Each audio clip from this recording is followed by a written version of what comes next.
as I said, I'm going to talk about the history of rent strikes in Britain. But actually, I'm going to start, funnily enough, in Spain. In April of 2020, thousands of renters across Spain began a rent strike, which within 2 months had more than 16,000 households signed up.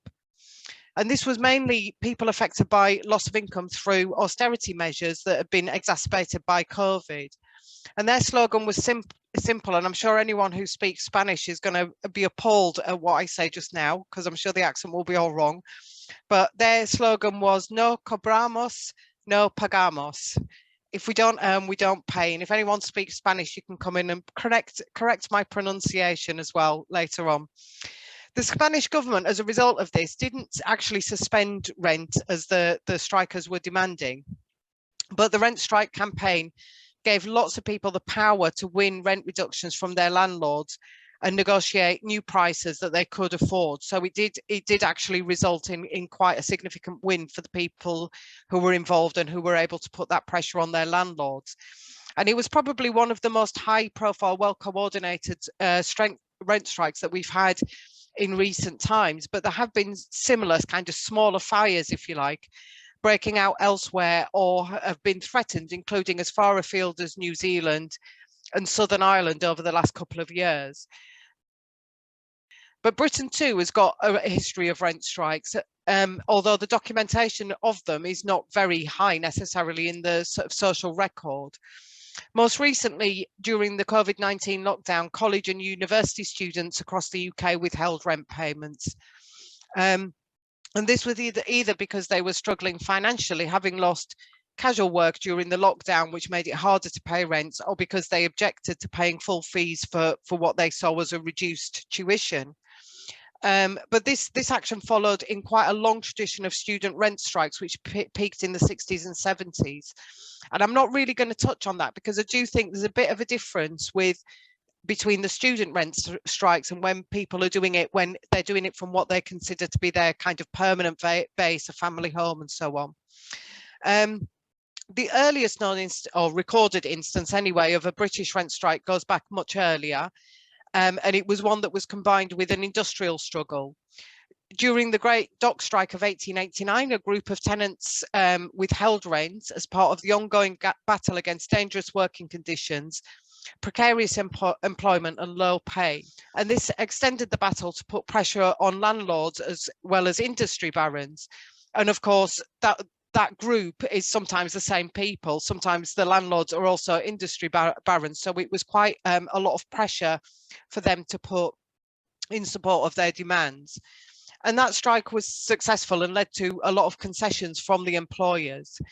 Then we move forward going to Glasgow in 1915, where it was actually a woman who led a strike against 25% rent increases proposed by private landlords in the area. And of course, there was a lot of poverty in Glasgow at that time. So at that time in Glasgow, as I said, this was a really bitter campaign, and the strikers were physically having to resist the bailiffs coming in and marching for demands, to release the prisoners and so on. And government eventually intervened and froze the rents. And this was probably one of the first times that the government had ever intervened in rent controls in the private sector. There have been other rent strikes since then. So some of the sort of highlights are in the 1930s, the Leeds Tenant Federation organised a rent strike. And this one was particularly interesting because this was a newly built council housing estate. So, not necessarily the place you would have expected it to start. A lot of general needs housing was built in the city, in the nicer area, built in the city centres, nicer areas, but early council estates were quite isolated. So council tenants were faced with high rents, costly commutes to work, high living cost, hostile neighbours sometimes because they felt their area had been invaded by council tenants. And general rent subsidies at that time were being withdrawn as well. So it changed to a means-tested housing benefit. So this strike really had quite wide ramifications. The tenants were asserting their rights to be stakeholders in sort of council power. They were denied any consultation over what happened. And I'm sure this will be familiar with a lot of tenants and residents today who have things done to them that they've got no say over.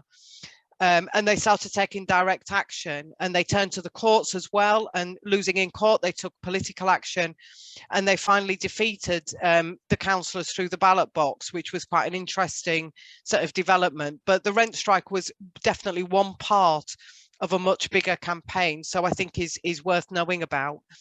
Another very high profile strike took place in 1958 when a group of tenants around St Pancras area set up the United Tenants Association.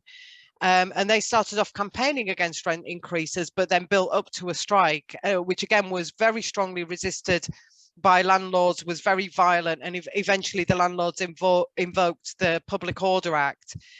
So it ended up defeating that particular strike, but it encouraged others to sort of do the same. And really the sort of rent strike tactic peaked between 68 and 73, where a series of rent strikes were organised by private tenants. There were around 80 strikes and rent protests across the country. So if you like, distinct rent strikes going on. And overall, around just in London alone, there was about 11,000 households that were participating at one point. And obviously alongside that, they were campaigning and lobbying. So again, very much part of an individual sort of mass campaign, really, and a mass identification with it. So although individually some of these strikes failed to achieve the goals, the collective pressures of rent strikes, particularly during this period and the agitation that went with it, led to a lot of legislation limiting rent rises, and some of the rent restrictions and the protections that we have today for tenants and residents. I know it doesn't feel like we've got a lot, but they sort of had their seeds in the action of that period. So it was quite an important period in you know, sort of the history of housing. And then as I said, there were also sort of student rent strikes going on.